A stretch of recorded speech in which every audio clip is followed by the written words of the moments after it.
बिहार और देश विदेश के लेटेस्ट खबरों में आप सभी श्रोतागण का तहे दिल से स्वागत है। पहला खबर है पटना से। बिहार सरकार ने ली अतिथि शिक्षकों की सूद, अगले माह से मिलेंगे 50,000 मानदेय। विधान परिषद में वरिष्ठ सदस्य वीरेंद्र नारायण यादव ने सरकार से सवाल पूछा कि राज्य के विश्वविद्यालय में गेस्ट शिक्षकों को यूजीसी के प्रावधान के मुताबिक 50,000 रुपये वेतन क्यों नहीं मिल रहा है।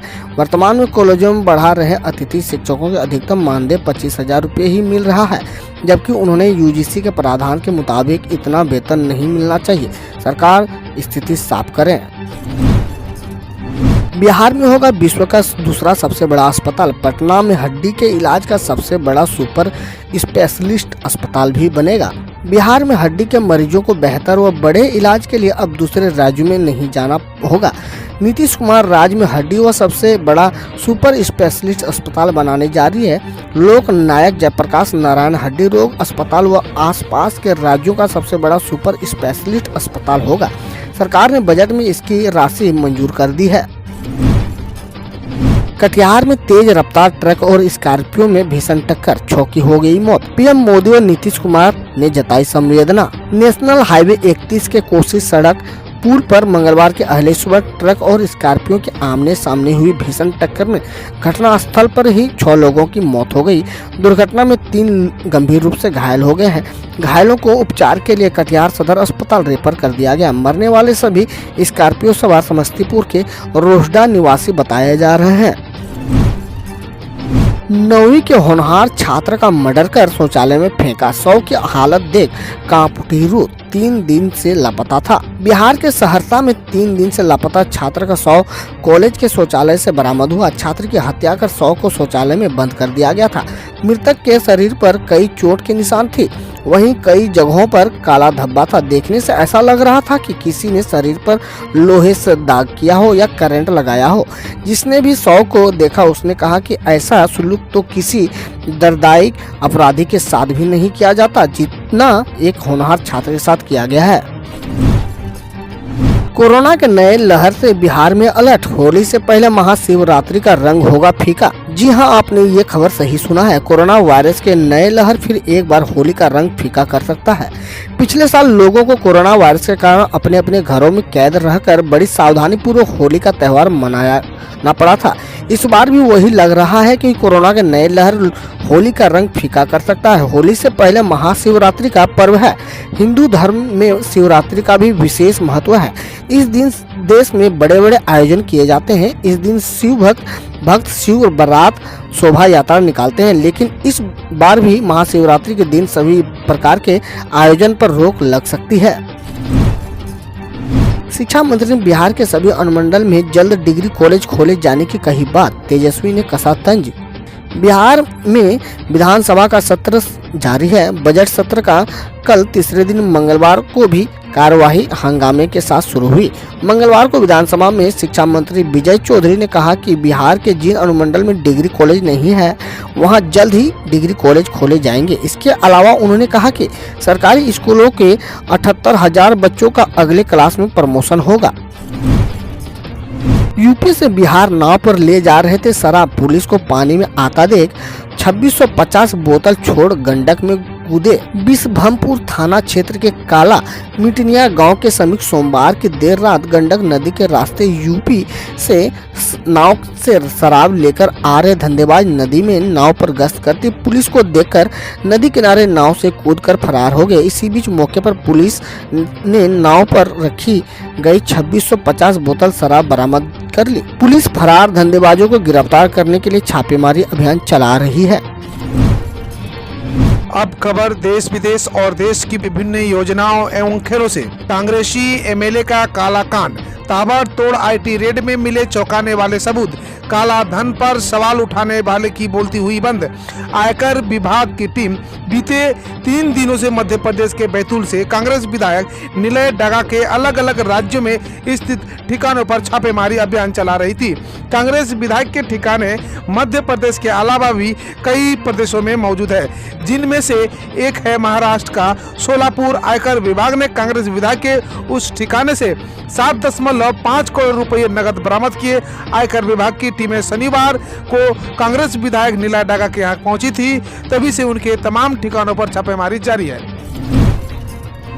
भारत सरकार को नीचा दिखाने योगेंद्र यादव बीबीसी पर गए, खुद ही बेइज्जती होकर लौटे। निबंध लिखना हो गाय पर, लेकिन छात्र ज्ञान के अभाव में लिखने लगे पिता पर। आज की स्थिति में तथाकथित किसान आंदोलन के किसान नेताओं के साथ कुछ ऐसा ही हो रहा है, जिससे इन लोगों के मंसूबे सबके सामने आ गए हैं। इन किसान नेताओं में एक नाम योगेंद्र यादव का भी है, जो कि सच कहे तो प्रधानमंत्री नरेंद्र मोदी की भाषा आंदोलन जीवी है, जो बीबीसी के एक कार्यक्रम में गए तो किसान आंदोलन के मुद्दे पर दुष्प्रचार फैलाने थे, लेकिन शो के एंकर ने उनकी ही पोल खोल दी, जिसके बाद अपने योगेंद्र यादव इधर उधर की बेतुकी बातें करने लगे। कर्नाटक में भयानक विस्फोट, बीछ गई लाशें ही लाशें, चारों तरफ मची चीख पुकार। कर्नाटक में मंगलवार की सुबह भीषण हादसा हुआ। राज्य के चिकबल्लापुर में जिलेटिन स्टिक में धमाका होने की वजह से 6 लोगों की मौत हो गई। मिली जानकारी के मुताबिक कुछ लोगों ने गैर कानूनी तरीके से जिलेटिन के स्टिक रखे थे। पुलिस ने सूचना के बाद छापे मारने जा रही थी। इसके बारे में उन लोगों की जानकारी हो गई तो वो उसे नष्ट करने की कोशिश कर रहे थे। इसी दौरान जिलेटिन में ब्लास्ट हो गया। इस धमाके में 6 लोगों की मौत हो गई, जबकि एक शख्स घायल होने की खबर है। ममता बनर्जी की भतीजा कोयला घोटाले मामले में फंस गए हैं, इनका बचना मुश्किल है। पश्चिम बंगाल विधानसभा चुनाव को लेकर ममता बनर्जी के लिए एक ओर से नहीं बल्कि चारों तरफ से मुसीबतें आ रही है। बीजेपी का बढ़ता जनाधार तो टीएमसी की तकलीफ ही है। वहीं ममता के लिए सबसे बड़ी मुसीबत उनके अपने आंतरिक मसले में है, जिनमें भतीजे अभिषेक बनर्जी का नाम सबसे ऊपर आता है। अभिषेक के कारण वंशवाद के आरोप झेल रही ममता के लिए दूसरा बड़ा झटका ये है कि अभिषेक की पत्नी रुजिरा बनर्जी का 2020 के कोयला घोटाले से जुड़े एक मामले में फंस गई है और सीबीआई अभिषेक सहित उनके परिवार को अपने रडार में ले चुकी है। धरना स्थल खाली करो, किसान नेताओं ने पुलिस पर लगाया बदले की कार्रवाई का आरोप। समर्थन नहीं मिलने से घबराए नेता। दिल्ली पुलिस ने अब सीमा पर आंदोलन में लगे किसानों पर शिकंजा कसना शुरू कर दिया है। जहां गाजीपुर बॉर्डर पर उन्हें जगह खाली करने को कहा गया है, वहीं टिकरी बॉर्डर पर कुछ प्रदर्शनकारियों को गिरफ्तारी भी किया गया। संयुक्त किसान मोर्चा के नेता इसे केंद्र सरकार की बदले की कार्रवाई बता रहे हैं और पुलिस के खिलाफ लगातार किसानों को भड़काने में लगे हुए हैं। हालांकि अब उन्हें समर्थन नहीं मिल रहा है। आज से बंद हो रही है गूगल की ये पॉपुलर सर्विस। तुरंत ट्रांसफर कर ले अपना डेटा, जानिए इसका पूरा प्रोसेस। टेक कंपनी गूगल की popular service Google play music आज यानी 24 फरवरी 2021 से बंद हो रही है। गूगल की तरफ से पिछले साल दिसंबर में सर्विस को बंद करने का ऐलान किया गया था। गूगल के एंड्रॉइड वेस्ट ज्यादातर स्मार्टफोन में गूगल प्ले म्यूजिक सर्विस की सुविधा दी जाती है। यह एक बेस्ट सर्विस है जिसका इस्तेमाल यूजर म्यूजिक और ऑडियो को सुनने में करते हैं, लेकिन अब गूगल की ये सर्विस आज से बंद हो रही है। ऐसे में यूजर को तुरंत अपना डेटा ट्रांसफर कर लेना चाहिए, क्योंकि आज के बाद गूगल प्ले म्यूजिक का सारा डेटा डिलीट हो जाएगा। चीन की खतरनाक चाल, खरीद रहा कई देशों में स्कूल, क्या है इसके पीछे साजिश? चीन की साजिश अब धीरे धीरे अपने करीबी छोटे देशों में घुसपैठ करने के अलावा कई विकसित देशों में होती हुई दिखाई दे रही है। अभी कुछ दिन पहले ही चीन का ब्रिटिश स्कूलों में एक एक करके खरीदना बहुत चर्चाओं का विषय बना हुआ था। असल में चीन घाटे में चल रहे ब्रिटिश स्कूलों को खरीद रहा है। ऐसे में इसके पीछे चीन की ये मंशा जताई जा रही है कि वो आगे चलकर स्कूलों में अपनी विचारधारा को बढ़ावा दे सकता है, जिससे ब्रिटिश बच्चे भी चीन की छत्र छाया में रहे।